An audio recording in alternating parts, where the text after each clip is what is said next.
it definitely it will come in OTT at that point of time. Oh, how did I miss in theaters னு எல்லாரும் போட தான் போகிறாங்க. See, I'm not நான் ரொம்ப திமிராலாம் சொல்லலை. ஓகே, இது எல்லா நல்ல படத்துக்கும் நடக்கும். நான் எடுத்தது நல்ல படம் தான்றது எனக்கு தெரியும்.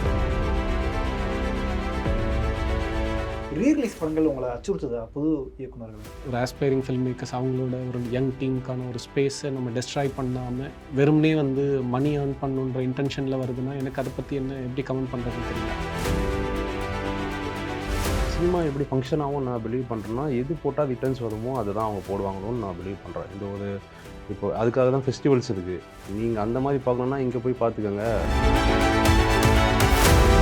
ரீரிலீஸ் படங்கள் ஒன்றும் அப்படி ஒன்றும் 500 தேட்டர் 1000 தேட்டர்லாம் ரிலீஸ் ஆகிற ஒரு சுச்சுவேஷன் எல்லாம் இல்லை.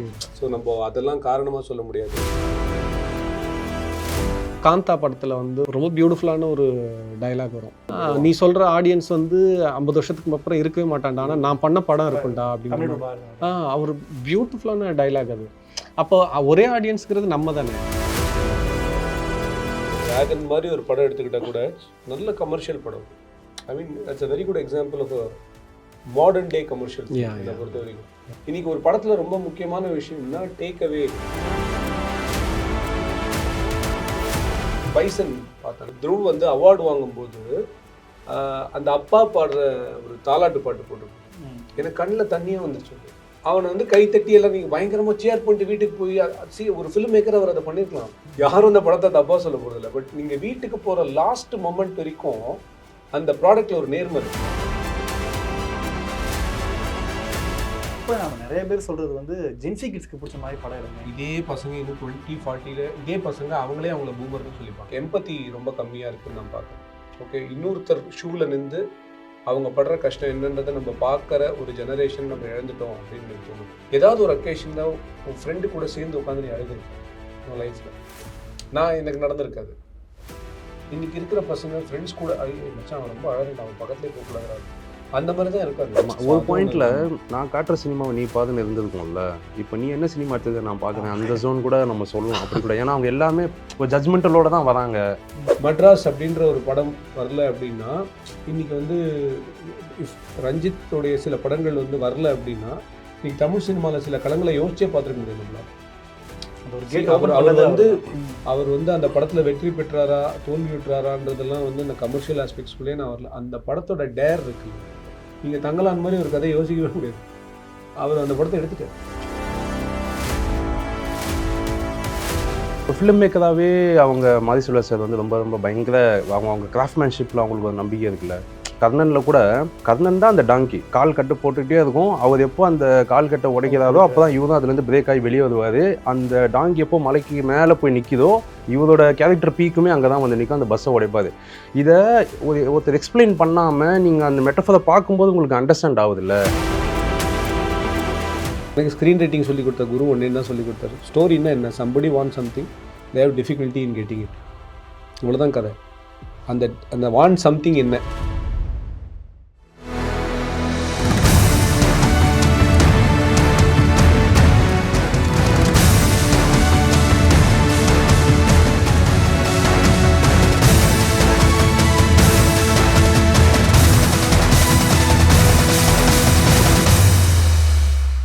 ஆக்சுவலாக யோசிச்சு பார்க்கும்போது தமிழ் சினிமா ஒவ்வொரு வருஷத்துக்கும் மாறிக்கிட்டே இருக்குது. ஆனால் இன்னமும் இந்த தயாரிப்பாளருக்கும் டேரக்டருக்குமான அந்த ஒரு ஒற்றுமை இல்லாத சூழல் இன்னும் இருக்கா? ஏன்னா நம்ம டேரக்டரோட விஷனில் அவங்க தலையிடுறது, இதை மாற்றுங்க அது வேணாம் அப்படின்னு தலையிடுறது, அது நடந்துட்டு தான் இருக்காங்க இன்னும் இருக்குது. ஆனால்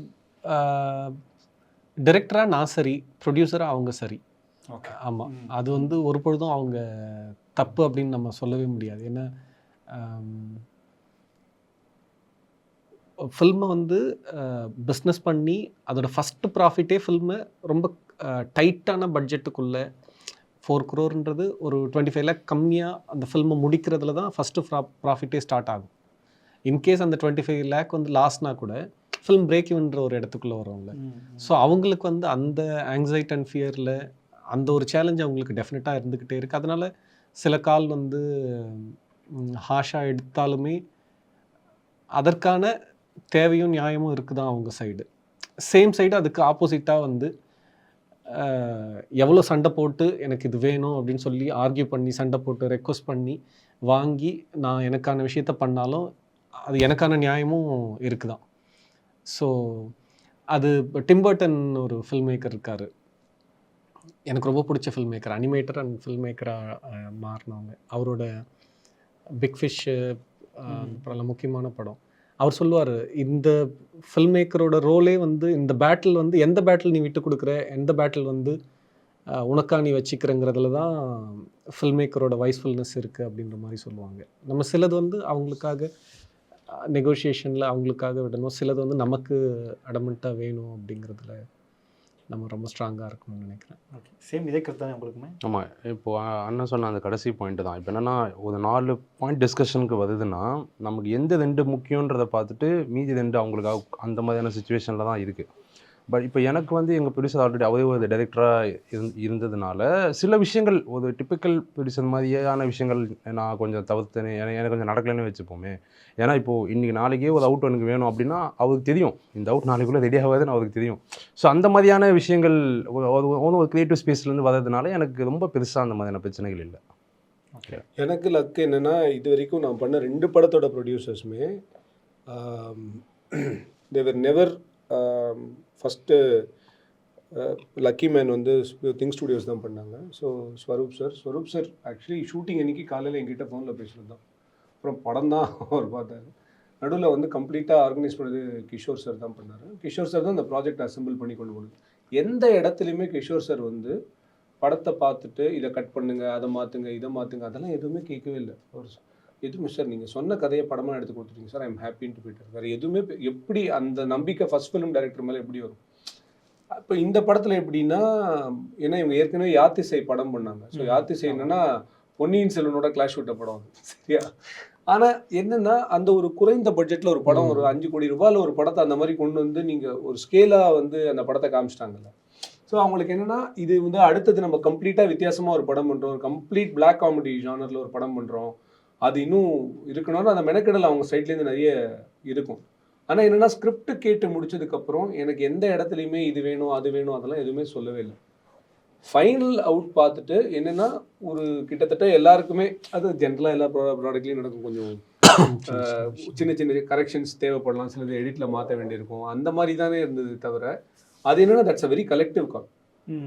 எனக்கு இதுதான் வேணும் அப்படின்ட்டு எந்த இடத்துலையும் என் ப்ரொடியூசர் கணேஷ் சார் சொல்லவே இல்லை. அவர் என்னென்னா இப்படி இருந்தால் நல்லா இருக்கும்ல அப்படின்னு. ஏன்னா அவரும் ஒரு நல்ல கிரியேட்டர். ஸோ அவங்களும் கிட்டத்தட்ட 18 வருஷமாக விஜய் டிவியில் பெரிய பெரிய சீரியல்ஸ்லாம் அவங்க ப்ரொடியூஸ் பண்ணுறாங்க. So they have their creative inputs. But எந்த இடத்துலையுமே அவர் வந்து ஒரு இடத்துல கூட இந்த படத்தில் இதை மாற்றுங்க அதை மாற்றுங்க, இந்த ஆர்டிஸ்ட் வேணாம் அந்த ஆர்டிஸ்ட் வேணாம், அதெல்லாம் எல்லாமே என்னோட கம்ஃபர்ட்டுக்கு தான் கொடுத்தாங்க. And it worked also for them. So அது அவங்களுக்கு இப்போவும் வந்து என்னென்னா அந்த ஒரு சின்ன விஷயந்தான், அந்த ரிலீஸ் டேட் அப்படின்றது, அந்த ரிலீஸ் டைமோ வாட் எவர், அந்த ரிலீஸ் டேட் கூட நல்ல டேட் தான். பட் ஃபார் சம் ரீசன் அந்த தியேட்டருக்கெல்லாம் அந்த படம் வந்தது ரொம்ப பெருசாக, அது அவங்களுக்கு ஒரு பெரிய பயன் தராமல் போயிடுச்சுன்றது மட்டும்தான் எங்களோட ஒரே பிரச்சனையை தவிர மிச்சப்படி it definitely it will come in OTT at that point of time. How did I miss in தியேட்டர்ஸ்னு எல்லாரும் போட தான் போகிறாங்க. சி ஐம் நாட், நான் ரொம்ப திமிராலாம் சொல்லலை. ஓகே, இது எல்லா நல்ல படத்துக்கும் நடக்குது. நான் எடுத்தது நல்ல படம் தான்றது எனக்கு தெரியும். ஸோ அதனால் எனக்கு இப்போ பாட்டில் ராதாவே அவருக்கு வந்து ஓடிடியில் வந்ததுக்கப்புறம் நிறைய முன்னாடி வராத கால்ஸ்லாம் வந்திருக்கும். சார் என் லைஃப்பை பார்த்த மாதிரி இருக்குது சார்னு யாராவது ஃபோன் பண்ணியிருப்பாங்க. இதெல்லாம் நடக்கும். ஏன்னா நீங்கள் பக்கத்தில் வச்சு அதை பார்க்கும்போது தான் அதனோட அருமை தெரியும்.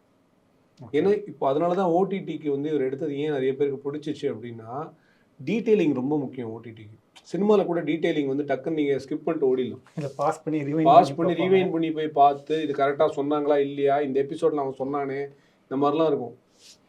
ஆனால் டைம் ஃப்ரேம் இருக்கு இல்லைங்களா, நம்ம சினிமாக்குள்ளே 2 மணி நேரத்தில் அந்த கதையை சொல்லி முடிக்கிறேன்ட்டு இருக்கு. இங்கே இன்னும் கேரக்டர்ஸை ஃப்ளஷ் அவுட் பண்ணலாம், அவங்களுக்கு அந்த பேக் ஸ்டோரிக்குள்ளே போகலாம். அது ஒரு சூப்பரான மீடியம் தான். ஓகே, எனக்கு நீங்கள் பேசும்போது இன்னொரு விஷயம் தோணுது. இந்த கேள்வி எப்படி கேட்குறேன்னு தெரியல. ரீரிலீஸ் படங்கள் உங்களை அச்சுறுத்துதா? புது இயக்குநர்களை தேட்டர் கிடைக்காம போகிறது, இந்த மாதிரியான சிக்கல்களை ரீரிலீஸ் படங்கள் ஏற்படுத்துது? இல்லை, எனக்கு நான் காட்ஃபாதர் ரீரிலீஸ் பண்ணாங்க 1 and 2. நான் தேட்டரில் நான் அது எக்ஸ்பீரியன்ஸ் பண்ணணும்னு காத்துட்டு இருந்து நம்ம போய் பார்க்குறோம். என்ன ஃபில்ம்னு ஒன்று இருக்குது, சும்மாவே வந்து அதை வச்சு இன்னொரு 2-3 சின்ன சின்ன படங்கள் வருதோ, இல்லை ஒரு ஆஸ்பைரிங் ஃபில்ம் மேக்கர்ஸ் அவங்களோட ஒரு யங் டீமுக்கான ஒரு ஸ்பேஸை நம்ம டெஸ்ட்ராய் பண்ணாமல் வெறும்னே வந்து மணி ஏர்ன் பண்ணுன்ற இன்டென்ஷனில் வருதுன்னா எனக்கு அதை பற்றி எப்படி கமெண்ட் பண்ணுறதுன்னு தெரியல. ஆனால் சில கிளாசிக்ஸ் இருக்குல்ல, ஃபில்ம் மேக்கராகவும் நம்ம லேர்ன் பண்ணுறதுக்கு அதை குட்டி குட்டி லேப்டாப்லேயும் டிவிலையும் பார்த்துட்ருப்போம். காட்ஃபாதர் நம்ம வந்து ஒரு ஐமேக்ஸ் ஸ்க்ரீனில் திரும்ப பார்க்குறோங்கிறதெல்லாம் அது எவ்வளோ பெரிய எக்ஸ்பீரியன்ஸ் இல்லை அது. அது வந்து சூப்பர் தான் அது ஆக்சுவலாக. கோபி இல்லை, எனக்கு அதை பற்றின கமெண்ட் இல்லை. இப்போ என்னென்னா, இப்போது அது ரொம்ப வேலிடான பாயிண்ட்டு தான். நம்ம என்ன படம் போடுறாங்கன்றது முக்கியம் தான். பட் ஆனால் சினிமா எப்படி ஃபங்க்ஷன் ஆகும் நான் பிலீவ் பண்ணுறேன்னா, எது போட்டால் ரிட்டர்ன்ஸ் வருமோ அதை தான் அவங்க போடுவாங்களோன்னு நான் பிலீவ் பண்ணுறேன். இந்த ஒரு இப்போ அதுக்காக தான் ஃபெஸ்டிவல்ஸ் இருக்குது. நீங்கள் அந்த மாதிரி பார்க்கணுன்னா இங்கே போய் பார்த்துக்கோங்க, அந்த ஜோனில் தான் இருக்கும்னு நான் பிலீவ் பண்ணுறேன். ஸோ இதெல்லாம் நம்ம வெயிட் பண்ணி போய் பார்க்குறது இருக்குல்ல. இப்போது சினிமாக்காரங்க இங்கே அதிகமாக இல்லை ஜென்ரல் பப்ளிக் இங்கே அதிகமாக அப்படின்னும் போது அவங்களுக்கு அந்த ஆப்பர்ச்சுனிட்டி வரும்போது அதே ப்ராடக்ட்டை வச்சு மறுபடியும் ஏதாச்சும் ரெவென்யூ கலெக்ட் பண்ணுற அந்த இன்டென்ஷனில் தான் அது பண்ணுறாங்க அப்படின்னும் போது இப்போ அது அன்னைக்கு வரக்கூடிய ஒரு சின்ன ஃபிலிம் அது பாதிக்கணும் போது அது கொஞ்சம் கஷ்டமான விஷயமா தான் இருக்குது.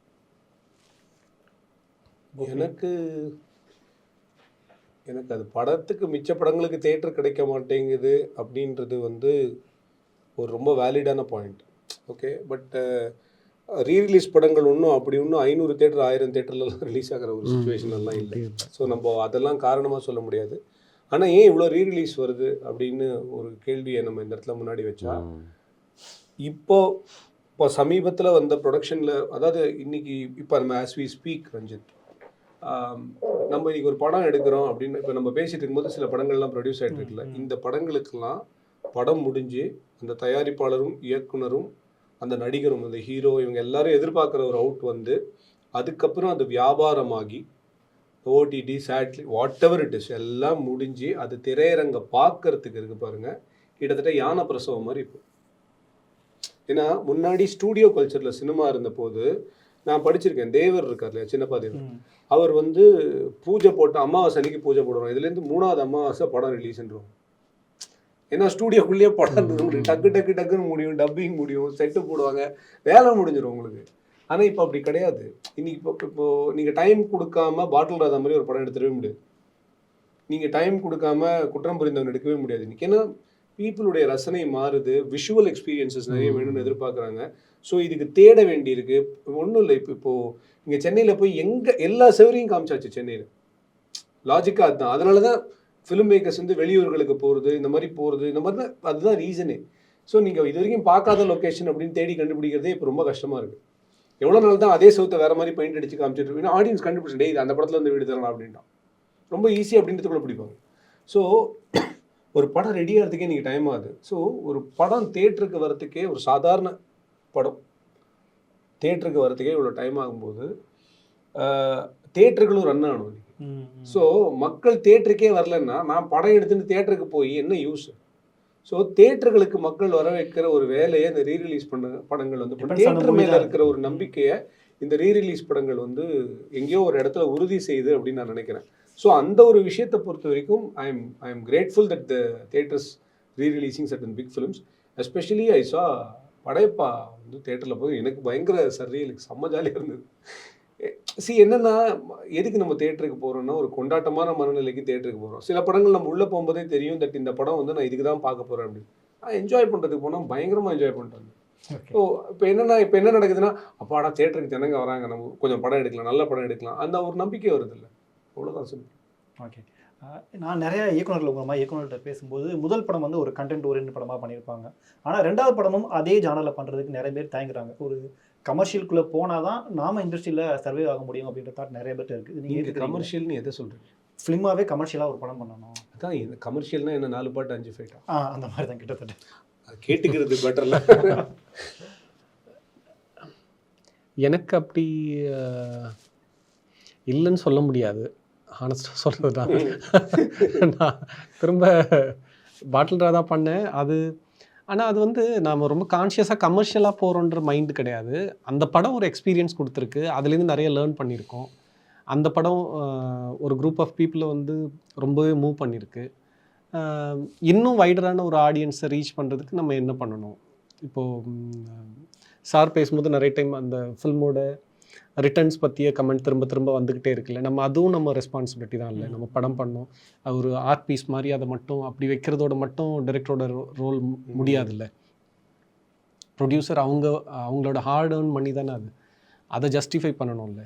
அதுக்காக நம்ம சும்மா ஃபர்ஸ்ட் ஆஃப் ஆல் நம்ம ஃபில்மு நான் ஆடியன்ஸ்க்கு பண்ணுறேங்கிறது வந்து அந்த ஆடியன்ஸுங்கிறது நம்ம தான் ஃபஸ்ட் அண்ட் ஃபார்மோஸ்ட் ஆடியன்ஸு. நமக்கு நம்ம ரசனைக்கு உட்பட்டு சரியான ஒரு ஒர்க்கை பண்ணுறது தான் திரும்ப திரும்ப நம்ம அதை தான் செக் பண்ணிக்க முடியும். ஏன்னா ஒவ்வொரு டைமும் மாறிக்கிட்டே இருக்கும். காந்தா படத்தில் வந்து ஒரு ரொம்ப பியூட்டிஃபுல்லான ஒரு டயலாக் வரும். ஆடியன்ஸ் 50 வருஷத்துக்கு அப்புறம் இருந்து நீ சொல்கிற ஆடியன்ஸ் வந்து 50 வருஷத்துக்கு அப்புறம் இருக்கவே மாட்டான்டா, ஆனால் நான் பண்ண படம் இருக்கும்டா அப்படின்னு. அவர் பியூட்டிஃபுல்லான டைலாக் அது. அப்போ ஒரே ஆடியன்ஸுங்கிறது நம்ம தானே. நம்ம சரியான ரசனையோட பெட்டரான ஏஸ்தட்டிக் சென்ஸோட நம்ம இருந்து நம்ம ஒரு ஒர்க் பண்ணுறோம் அப்படின்னா அது சூப்பர் தான். அதை எவ்வளோ வைடரான ஆடியன்ஸ்க்கு அவங்க சில ஃபில்ம் லாங்குவேஜுக்கு பழக்கப்பட்டிருக்காங்க. நீங்கள் ஒரு எவ்ரி 10-15 மினிட்ஸ் வந்து ஒரு மொமெண்ட்டை நம்ம அவங்களுக்கு த்ரோ பண்ணி தான் ஒரு நம்ம சொல்ல வேண்டிய கதையை சொல்ல வேண்டியதாக இருக்குது. அந்த சின்ன அதை ஒரு டூல்ஸாக எடுத்துக்கிட்டு நம்ம கதை சொல்கிறது தப்புலாம் கிடையாது. ஆமாம். நீங்கள் அடுத்த படம் இல்லை தான் இப்போது நம்ம என்ன தான் எப்படி யோசித்து எழுதினாலுமே இப்போ நம்ம ஒரு மார்க்கெட் ஸ்பேஸ்க்கு அது போதுன்னும் போது நம்ம அதுக்கான சினாரிஸும் வச்சு தான் எழுத வேண்டியிருக்கு. ஆனால் இப்போது அது வச்சாதான் இந்த கதை செல்லாமுன்னு நம்ம ஒன்று வைக்கிறது எனக்கு எப்படின்னு எனக்கு தெரியல. அந்த கதை போத ஃப்ளோவில் நம்ம என்ன பண்ணணும் அப்படிங்கிறது தான். இப்போ கொஞ்ச நாள் முன்னாடி பார்த்தோம்னா அந்த தமிழ் காமெடிஸில் ட்ராக்ஸ் மட்டும் தனியாக வரும். கதைக்கு இதுக்கும் சம்மந்தமே இல்லாமல் காமெடியன்ஸ் மட்டும் தனித்தனியாக. இப்போது ஒரு காலகட்டத்தில் வந்து கதைக்கு அது தேவையில்லைன்னு போது இப்போ நம்ம அதை பார்க்குறதே இல்லைல்ல. அது ரொம்ப வெரி ஃபியூ அந்த மாதிரி கூட வருதான்னு கூட நமக்கு தெரியல. ஸோ இப்போது ஒரு சிச்சுவேஷன் சாங் ஒன்று போததோ இல்லை ஒரு டான்ஸ் ஆடிட்டு வரதுமே இப்போலாம் நம்ம நிறைய கம்மியாகிடுச்சுன்னு தான் நான் ஃபீல் பண்ணுறேன். மாண்டாஜில் போகுது அது கதையோடு இன்னும் ஒட்டி போகுதுல்ல. ஸோ ஒரு ஆக்ஷன் சீக்வன்ஸ் கூட சும்மா ஒரு பொண்ணு அப்படி பார்த்தான் ஒரு சண்டை அந்த மாதிரியான கதைகளும் இப்போ வர்றது கிடையாது. ஸோ இங்கே ஆக்ஷன் இருக்குது, சாங் இருக்குது, காமெடி எல்லாமே இருக்க தான் செய்யுது. அது என்ன ஃபார்மாக சேஞ்ச் ஆகுதுன்றது இருக்குல்ல. ஸோ அது வந்து திரும்ப நம்ம அந்த ஸ்க்ரீன் பிளேக்குள்ளேயும் அந்த கதையோடைய கோர்க்குள்ளேயும் இருந்து தான் அது நம்ம அந்த விஷயம் கூட இப்போ அண்ணன் சொன்ன மாதிரி அது ஒரு பிஸ்னஸ் ஆஸ்பெக்ட்ஸ்லையும் நம்ம அது பண்ண வேண்டியதாக இருக்குது. ஸோ நம்ம யோசிக்கும் போதே கொஞ்சம் எங்கேஜிங்காக இருக்கணும், ஆடியன்ஸ்க்கு வந்து ஒரு டல்னஸ் வரக்கூடாது, கொஞ்சம் பேசியாக இருக்குன்ற இன்டென்ஷனில் தான் பண்ணுறோம். நம்மளுடைய இன்ட்ரெஸ்ட்க்கு ஏற்ற மாதிரி இல்லை நம்மளுடைய பர்சனல் விஷயங்களுக்கு ஏற்ற மாதிரி அந்த சாங்கோட லெவலும் ஸ்டண்ட்டோட லெவலும் வேறு விதமாக மாறுது. ஒரு சும்மாவே ஒரு சண்டை வைக்கணுன்னாலும் வைக்கிற மாதிரியான ஆட்கள் இருக்காங்க, இல்லை கதையோட போகிற மாதிரியான இதுவும் இருக்குது. அது அந்தந்த தனிப்பட்ட கிரியேட்டர்ஸை அவங்களோட விஷயம் நினைக்கிறேன் நான். இங்கே இப்போ டிராகன் மாதிரி ஒரு படம் எடுத்துக்கிட்டால் கூட நல்ல கமர்ஷியல் படம். I mean it's a very good example of modern day commercial என்னை பொறுத்த வரைக்கும். அதுலேயும் பாட்டு இருந்தது, அதுலேயும் ஃபைட் இருந்தது, எல்லாமே இருந்தது. ஆனால் கதையோடு தானே எல்லாமே இருந்தது. ஸோ யாருமே அதை தப்பாகவே சொல்லலை. அதுதான் படத்தோட எண்டில் ஒரு வேல்யூ ஒன்று சொல்கிறாங்கல்ல. இன்றைக்கி ஒரு படத்தில் ரொம்ப முக்கியமான விஷயம் என்னன்னா டேக் அவே அப்படின்னு ஒன்று. அது வந்து எல்லா ப்ரொடியூசர்ஸ் எல்லாருமே அது எதிர்பார்க்குறாங்க. ஃபஸ்ட்டு ப்ரொடக்ஷன்லேருந்தே கேட்பாங்க இந்த படத்தோட டேக் அவே என்ன, நீங்கள் இந்த கதையை சொல்லும்போது ஜென்ரலாக அது கேட்பாங்க.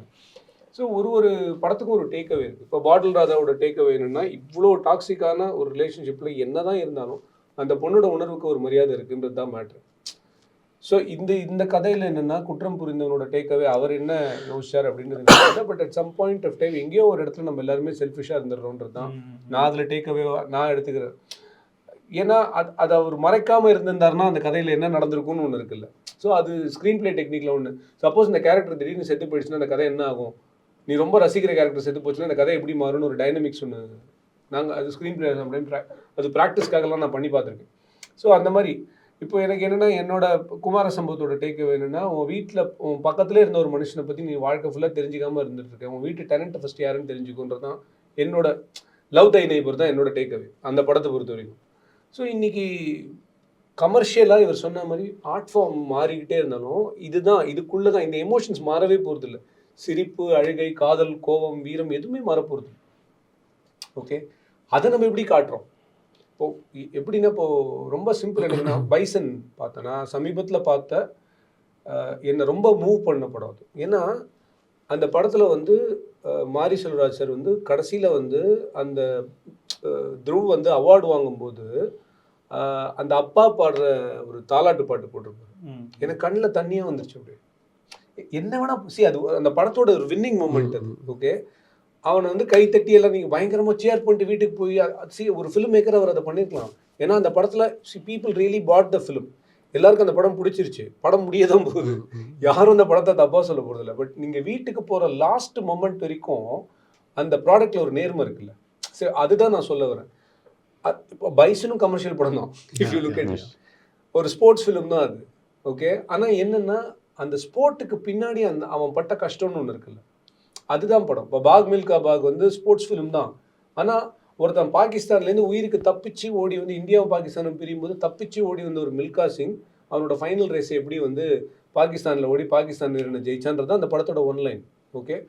ஆனால் அதுக்கு பின்னாடி அவன் ஃபேஸ் பண்ண கஷ்டம் இருக்குது. பைசனும் கிட்டத்தட்ட அதே மாதிரியான ஒரு படம் தான்.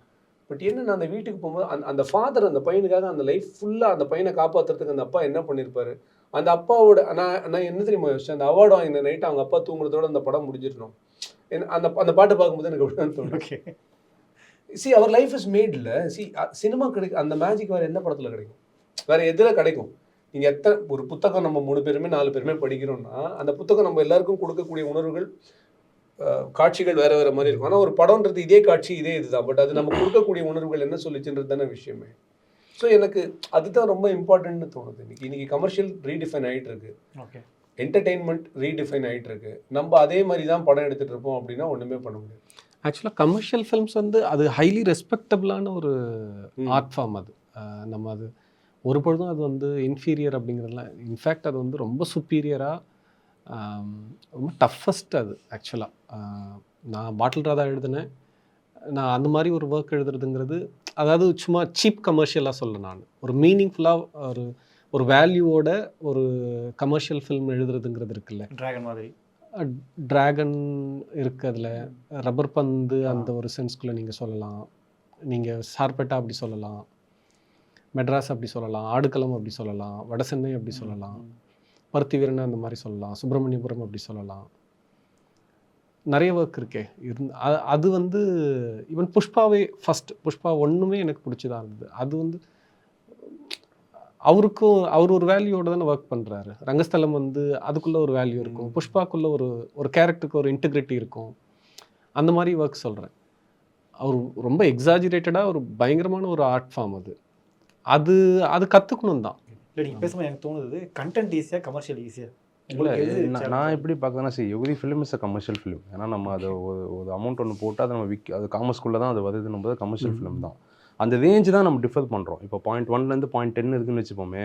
இப்போ நம்ம பாயிண்ட் 1ல் உள்ளதை ஆர்ட் ஃபிலிமாக சொல்கிறோம். நம்ம எந்த ஒரு சினிமா தன்மையுமே இல்லாத இப்போ 2 பேருக்கு நீங்கள் இதை பண்ணுங்கன்னு சொல்லி நீங்கள் கேமரா வைக்கும் போதே அது ஆர்டிஃபிஷியலாக தான். இன்ஃபேக்ட் நம்ம பண்ணதே கமர்ஷியல் ஃபிலிம் தான் வச்சுக்கோங்களேன்.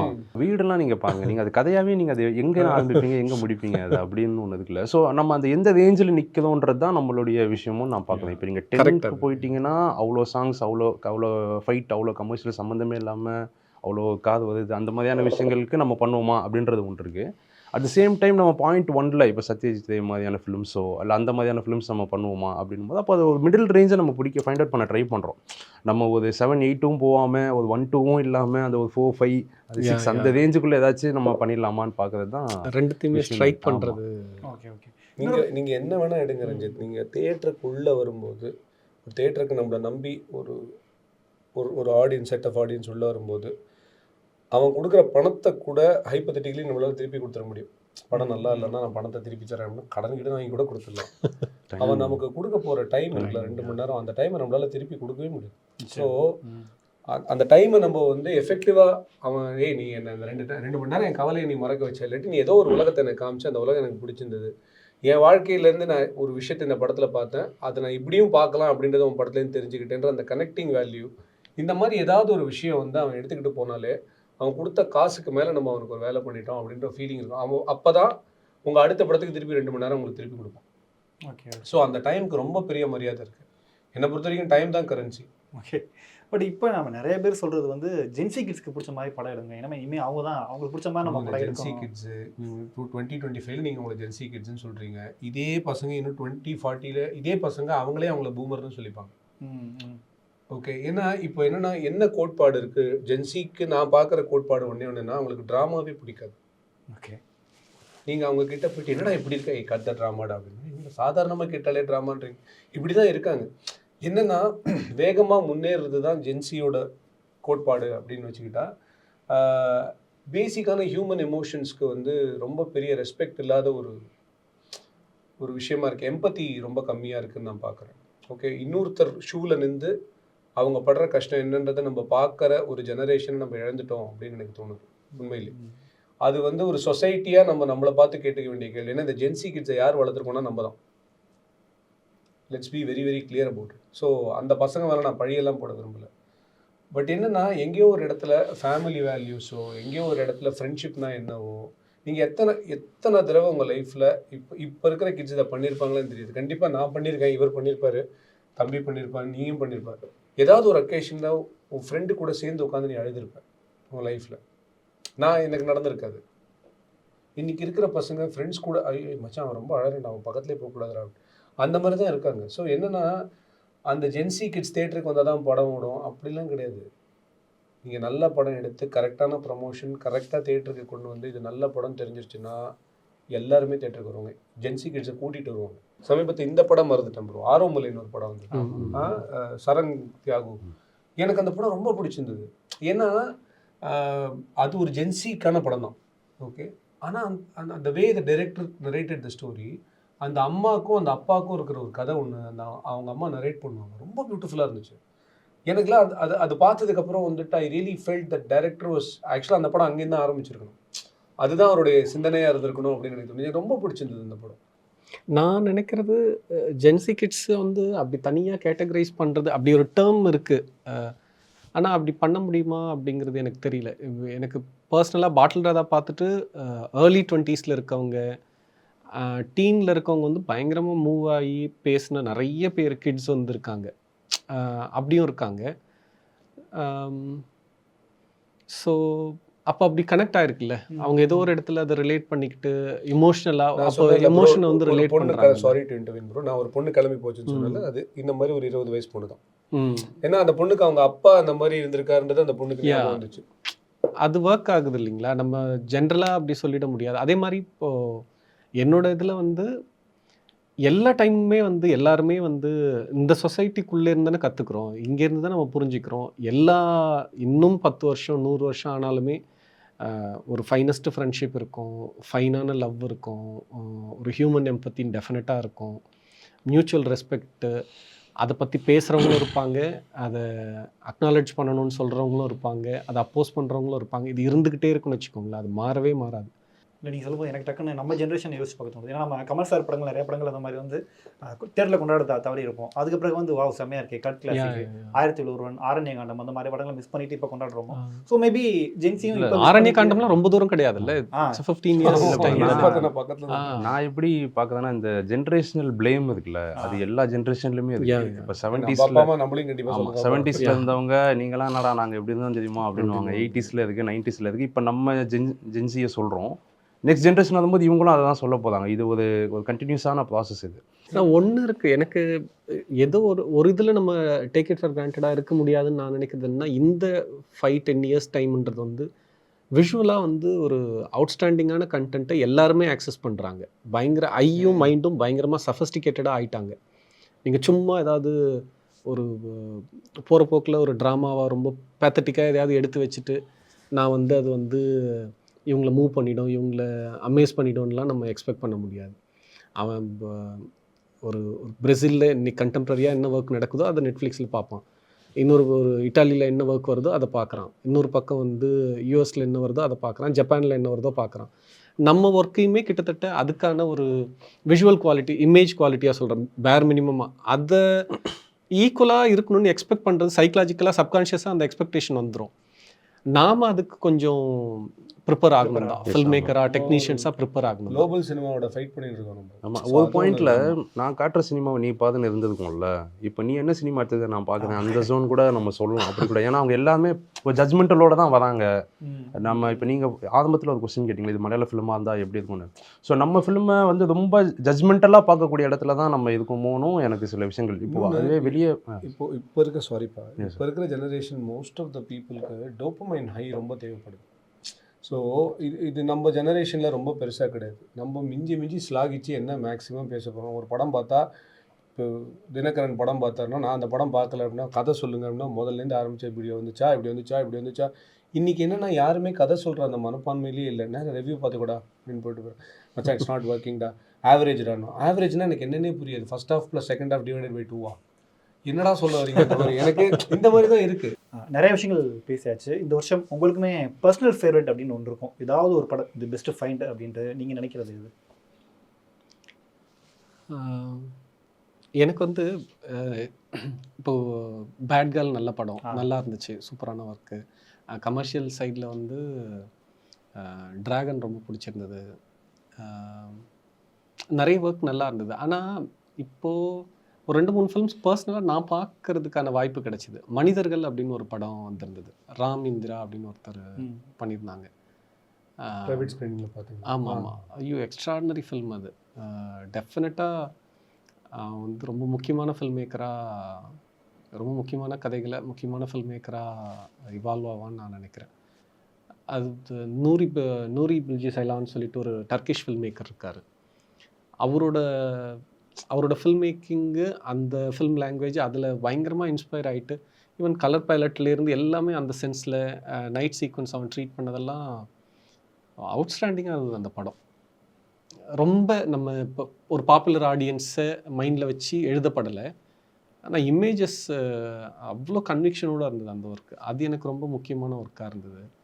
அகைன் அங்கம்மாள்னு ஒரு ஃபில்ம் பார்த்தேன். அதுவுமே வந்து ரொம்ப சட்டிலாக ஒரு சைலண்ட்டான ஒரு ஜென்டிலான ஃபில்ம், ரெஸ்பெக்டபிளான ஃபில்ம். அதுவும் மற்ற ஃபில்ம் எல்லாமே நம்ம பார்க்குறோம் பேசுகிறோம் அப்படிங்கிற இடத்துல தான் எல்லா ஃபில்ம்ஸும் இருக்குன்னு வச்சுக்கோங்களேன். இந்த 2 ஃபில்ம் நான் பர்சனலாக பார்த்து எனக்கு ரொம்ப முக்கியமான ஒர்க்காக நான் பார்க்குறேன் இந்த ஒர்க்கை. ஆமாம். உங்களுடைய? என்னோடய ஃபஸ்ட்டு ஃபேவரட் இந்த வருஷம் பைசன். ஏன்னா அவர் என்ன வேணால், இப்போ மாரி செல்வராஜ் என்ன வேணால் படம் எடுக்கலாம். நான் வாழை மாதிரி ஒரு படமும் கொடுத்தாச்சு, அவர் எல்லாமே பார்த்துட்டார். பட் அந்த படம் எடுக்கும்போது, பைசன் எடுக்கும்போது, நான் எதுக்கு சினிமாவுக்கு வந்தேன் அப்படின்ற ஒரு கேள்விக்கு அவர் ஆன்சர் பண்ணுது அந்த படம் நான் நினைக்கிறேன். ஏன்னா அவர் மேலே நிறைய விமர்சனங்கள் வைக்கப்படுது, ஆனால் என்னென்னா ரொம்ப ஜெனுவனாக இருந்தது அந்த படம். அந்த படத்தில் அமீர் சார் சொல்கிற டயலாக் தான் வந்து அவருடைய வாழ்க்கையில் அவர் சொல்ல விரும்பினது. அவர் சொல்லுவார்ல, இந்த மாதிரி நம்ம எல்லாரும் சமன்றதுக்காக தான் அடிதடியெலாம் எடுத்தோம், கடைசியில் அடிதடியை மட்டும் முடிச்சுட்டு இதை விட்டாங்க அப்படி. அதுதான் வந்து அவர் சொல்ல விரும்பின விஷயம் அவர் லைஃப்பில். அண்ட் அந்த படம் எடுத்து முடிச்சதுக்கு, நீங்கள் அந்த படம் எடுத்து முடிச்சதுக்கப்புறம் அவருடைய இன்டர்வியூஸ்லாம் பார்த்தீங்க அப்படின்னா, I felt a complete man in மாரி செல்வராஜ்ன்ற மாதிரி எனக்கு தோணுச்சு. எனக்கு அந்த படம் எனக்கு அது கொடுத்த உணர்வுகள் வந்து ரொம்ப ரொம்ப அலாதியான உணர்வுகள் கொடுத்த ஒரு படம். அடுத்தது ஆஸ் இ டோல் டிராகன் என்ன எனக்கு ரொம்ப பிடிச்சதுன்னா, அந்த வே அஸ்வத் அந்த படத்தை வந்து ஒரு டேரக்டருக்கு கிராஃப்ட் மேலே எவ்வளோ கமாண்ட் இருக்குது அப்படின்னு காமிச்சு ஒரு படம். எல்லா கேரக்டர்ஸையும் என்டர்டெய்னிங்காக காட்டணும், எல்லா கேரக்டர்ஸையும் உங்கள் பக்கத்தில் கொண்டு வந்து காட்டணும். அதே சமயத்தில் அந்த படத்தில் வந்து ஒரு வேல்யூ பேஸ்டான ஒரு படம் வைக்கணும். அண்ட் என்னென்னா, பிரதீப் ரங்கநாதனை வந்து லவ் டுடேக்கு அப்புறம் அது பயங்கர ரிஸ்கி ப்ரொபோசிஷன். அது வந்து ரிவர்ஸில் கூட ஒர்க் ஆகிருக்கலாம். ஆனால் எந்த இடத்துலையும் பிரதீப்பை ஒரு ஹீரோவாக எலிவேட் பண்ணுறதுக்கான ஸ்பேஸ் எங்கே இருந்தாலும் அதை ரொம்ப கரெக்டாக யூஸ் பண்ணி ரொம்ப பர்ஃபெக்டாக தனக்கு கிடைச்ச ஒரு ஆப்பர்ச்சுனிட்டியில் 6 அடித்த டேரக்டர் வந்து அஸ்வத். ஸோ டிராகன், அது எஸ்பெஷலி கடைசியில் அந்த ஜார்ஜ் மரியான் கேரக்டரில் அந்த ஒரு சீன், நீங்கள் எப்போ ஒரு பெரிய டேரக்டராக ஜெயிப்பீங்க அப்படின்னா, எமோஷனல் சீனுக்கு தேட்டர் கிளாப் அடிச்சதுன்னா நீங்கள் ஜெயிச்சிட்டிங்கன்னா, அது அந்த படத்தில் நடந்துச்சு. அப்புறம் அங்கம்மாள். இப்போ ஏன்னா அங்கம்மாள் ரொம்ப லேட்டஸ்ட்டாக பார்த்த படம். அது ஒரு டெக்னிக்கலி ஒரு இரானியன் ஃபிலிம் பார்க்குற மாதிரி இருந்தது எனக்கு. அந்த படத்தோட ஷார்ட் டிவிஷன்ஸும், அந்த படத்தோட மேக்கிங்கும், அந்த படத்தில் வந்து ஒரு வீடு, அந்த படத்தில் இருக்கிற எல்லா லொக்கேலும் என் கண்ணில் நிற்குது. அப்படியே அது அந்த மாதிரி ஒரு கதையை எப்படி அவங்க எடுத்தாங்க அப்படின்ற ஒரு கேள்வி இருக்குல்ல.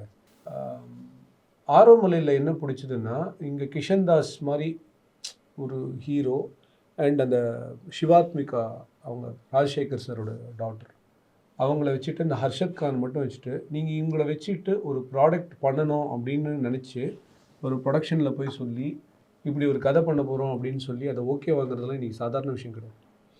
அதை தாண்டி அந்த படத்தை செம்ம குவாலிட்டேட்டிவாக எடுத்து அந்த படம் எண்டில் வீட்டுக்கு வரும்போது மனசுலாம் ரொம்ப லேசான ஒரு ஃபீலிங்கை கொடுத்தது வந்து ஆரோமலை எனக்கு பிடிச்சிருந்தது.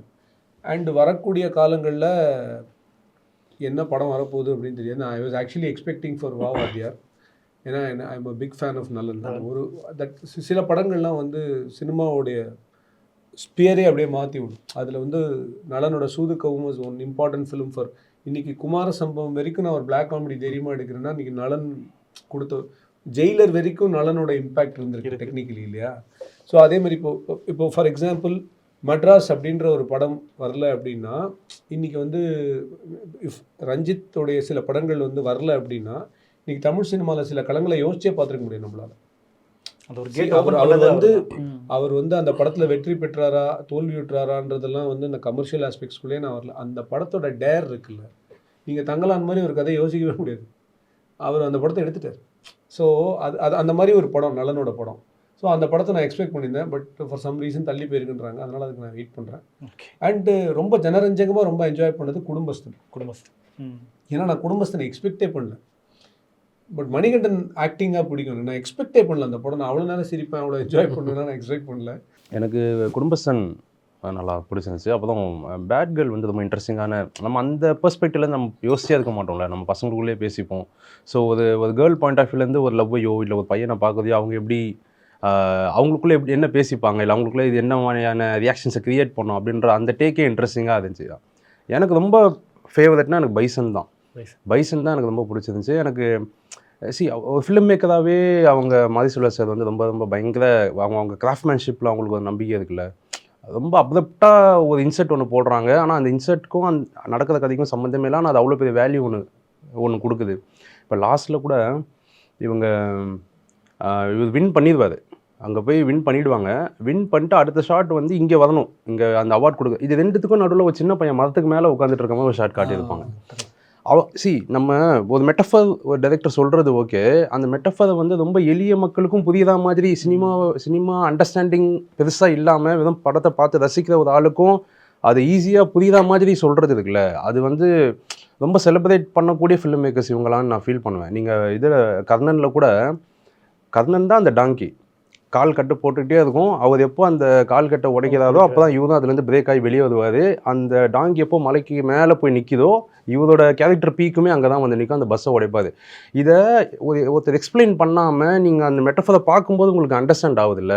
அது ஒரு பெரிய விஷயத்த ரொம்ப சிம்பிளாக அவங்க சொல்கிறது இருக்குல்ல, எனக்கு அது ரொம்ப ரொம்ப இன்ஸ்பைரிங்காக இருக்குது. மாமன்னனில் கூட ஒரு ஷாட் வரும் சார். அது எப்படின்னு இப்போது அந்த கல்லால் அடிக்கிற சீக்வன்ஸ் வரும், வடிவேல் சார் போய் கெஞ்சிக்கிட்டு இருப்பார். ஆனால் அவரால் ஒன்றுமே பண்ண முடியாது. அப்போது ஒரு பிளாக் அண்ட் ஒயிட்டில் ஒரு குழந்தை வந்து மதத்தில் ஷார்ட் ஒன்று போட்டிருப்பாங்க. ஒரு அப்பாவாக நானே என் பையனுக்கான ஜஸ்டிஸை வாங்கி கொடுக்க முடியலன்னா அப்போ நானே அவனை கொள்கிற மாதிரி தானே அர்த்தம் அப்படின்ற அந்த ஒரு ஷார்ட் கன்வே பண்ணதில்ல. அதெல்லாம் ரொம்ப பயங்கரமான விஷயம்.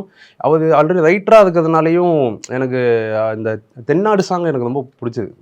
அந்த முழு கதையுமே ஆமாம் ஒரு லிரிசிஸ்டாக எனக்கு அது இன்னமும் பிடிக்க ஆரம்பிக்குது. ஸோ அந்த தென்னாடு சாங் தான் எல்லாமே. அந்த அப்பா பையனை எவ்வளோ ஹோப்ஃபுல்லாக பார்க்குறாதுன்றது இருக்கு, அந்த கிராமம் என்னவா இருக்குன்றது இருக்கு, இந்த கதை எதை பற்றினதுன்றது இருக்குல்ல, அதெல்லாம் செம்ம பண்ணி கொண்டு வர இருக்குல்ல.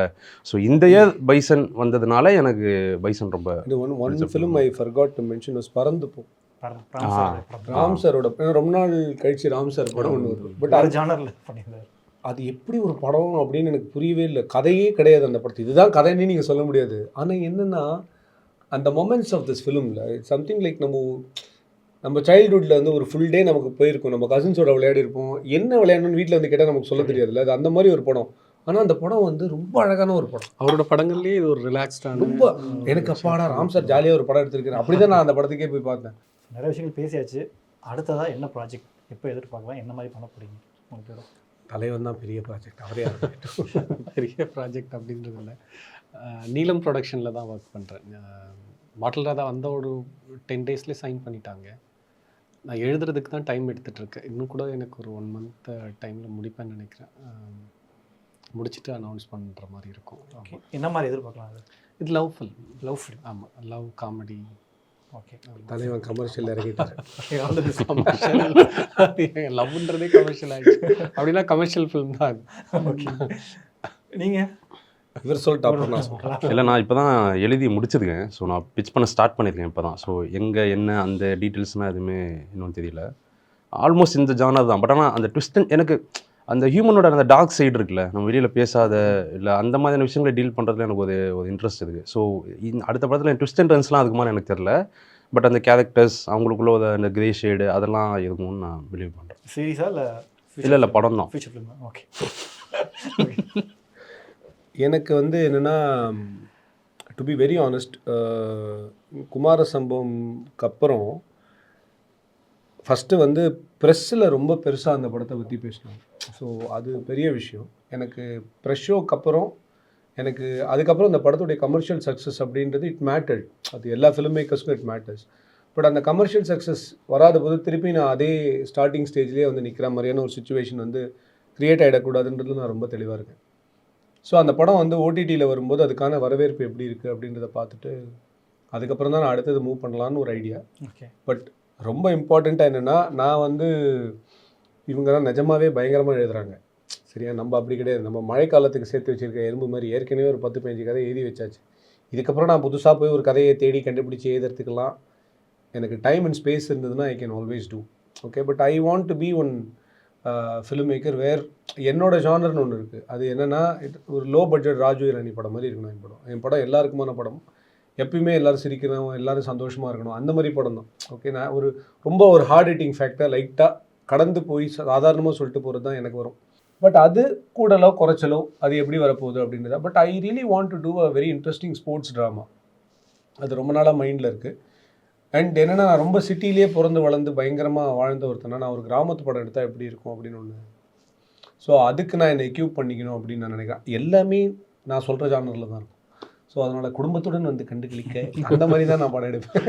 ஸோ அதுக்கு என்ன அமையுதோ. அண்ட் மோரோவர் ரஞ்சித், இது இவங்க எல்லாருமே ஒத்துப்பாங்க, சினிமான்றது நம்ம ரைட் டைமில் ரைட் ஸ்டோரியோட ரைட் பர்சனை மீட் பண்ணும்போது தான் நடக்குது. ஓகே. ஸோ நம்ம என்ன சம்டைம்ஸ் ரைட் டைமில் ரைட் ஸ்டோரியோட இருப்போம், ராங் பர்சனோட ட்ராவல் பண்ணுவோம். Sometime right time bad story right person மாட்டோம். ஸோ இது எல்லாமே ஒரு காம்பினேஷனில் கரெக்டாக அமையணும். அது எல்லாமே ரைட்டாக அமையிறது தான். அதுக்கப்புறம் ரைட் ரிலீஸ் ஒன்று இருக்குது. நான் இந்த படம் ரைட் ரிலீஸில் தான் மிஸ் பண்ணோம். ஓகே. ஸோ அது அடுத்த படத்தில் நடக்கக்கூடாதுன்றதுல கொஞ்சம் தெளிவாக இருக்குது. நான் என்னை பொறுத்த வரைக்கும் எனக்கு ஸ்க்ரீன் ரைட்டிங் சொல்லி கொடுத்த குரு ஒன்றே தான் சொல்லி கொடுத்தாரு. ஸ்டோரின்னா என்ன, somebody want something, they have difficulty in getting it. இவ்வளோதான் கதை. அந்த வாண்ட் சம்திங் என்ன, அது லவ்வாக இருக்கலாம், ரிவெஞ்சாக இருக்கலாம், உங்களுடைய லைஃப் பார்ட்னரை நீங்கள் தேடி இருக்கலாம், இல்லாட்டி ஒரு சொலேஸாக இருக்கலாம், ட்ரெஷராக இருக்கலாம், அட்வென்ச்சராக இருக்கலாம், எனிதிங். அது அவனுக்கு எப்படி கிடச்சிது அப்படின்றது மட்டும்தான் கதை. இதுதான் நம்ம இதுக்கு முன்னாடி எடுத்த கதை, இதுக்கப்புறம் எடுக்க போகிற கதை, இனிமேல் எடுக்க போகிற கதை எல்லாமே இதுக்குள்ளே நீங்கள் கொண்டு வந்துட முடியும். ஸோ இப்போ நான் ஏதாவது எனக்கு ஒரு கரு யோசிச்சேன்னா இதில் நான் வச்சிருவேன். இப்போ எல்லாத்தையுமே வந்து சயின்டிஃபிக்காக டீல் பண்ண ஆரம்பிச்சிட்டோம். இதில் இருக்கா இல்லையா, அது கதையே இல்லை, தூக்கி போட்டுருங்க. எனக்கு அப்படி தான் மைண்டு, எனக்கு ப்ராசஸ் அப்படி தான் ஒர்க் ஆகும். ஏன்னா இவங்கெல்லாம் ரைட்டிங் நிறைய டைம் எடுத்துக்கிறாங்க அப்படின்னு எனக்கு இல்லை சார். ஆக்சுவலாக இப்போ நீங்கள் சொல்கிறது, நான் பாட்டில் ராதா முடிச்சதுக்கப்புறம் ஒரு 2 மந்த் ப்ராப்பராக திரும்ப உட்காந்து முன்னாடி படிச்சுட்டு இதெல்லாம் அவசியம் இல்லைன்னு தூக்கி விட்டுட்டேன். நான் தூக்கி போட்டேன். இப்போ ஆனால் அது வந்து தேவைன்னு சொல்லி திரும்ப வந்து ஸ்க்ரீன் பிளே ஸ்ட்ரக்சரு நமக்கு ஒரு இது இருக்குல்ல, இதெல்லாம் பண்ணி தான் பண்ணணுமா அப்படின்ற ஒரு மைண்டில் பண்ணோம். இப்போ இல்லை, ஸ்ட்ரக்சரு, பீட்ஸு, ப்ராப்பராக ஒரு டைம் ஃப்ரேம்குள்ளே ஒர்க் பண்ணுறது, திரும்ப எடிட் பண்ணுறது, பேப்பர்லேயே எடிட் பண்ணுன்ற மாதிரி அதுதான் எனக்கு டைம் எடுத்துக்குது. அது அவர் சொல்கிறது சரி, அதுதான் தேவை. அந்த நாலேஜ் எல்லாருக்குமே வேணும். என்ன ராம் சார் வந்து தைரியமாக பறந்து போக மாதிரி நான் ஒன்று எடுக்கிறேன்டா நீங்கள் பாருங்கன்னு ராம் சார் எடுக்கலாம். ஏன்னா அவர் கட்டுறது தமிழ்லேருந்து ப்ரூவ் பண்ணியிருக்காரு. நான் போய் எடுத்தேன்னா யாரும் ஒத்துப்பாங்க. அதனால் இருக்கிறதுக்குள்ளே நம்ம எப்படி ஒரு படத்தை எடுக்கலாம். அதில் இவர் சொன்ன மாதிரி காலத்துக்கு ஏற்ற மாதிரி எப்படி நம்ம அதை சேஞ்ச் பண்ண போகிறோம், உனக்கு ரொம்ப பிடிச்ச ஜென்சி கிட்ஸ் எப்படி நம்ம உள்ளே கொண்டு வரலாம். ஸோ இதுதான் எங்களோட ஐடியா. ஆனால் தலைவனுக்கு பிரச்சனையே இல்லை. 3 ஏடிடி கையில் இருக்குது, ஓடிடி கையில் இருக்குது. யார் நான் செலக்ட் பண்ணுறதுனே தெரியலையே, அப்படி தான் இருப்பாங்க. ஜாலியாக போட்டு சூப்பர். ஆக்சுவலாக நிறைய விஷயங்கள் பேசணும் அந்த ஒரு டிஸ்கஷனில்.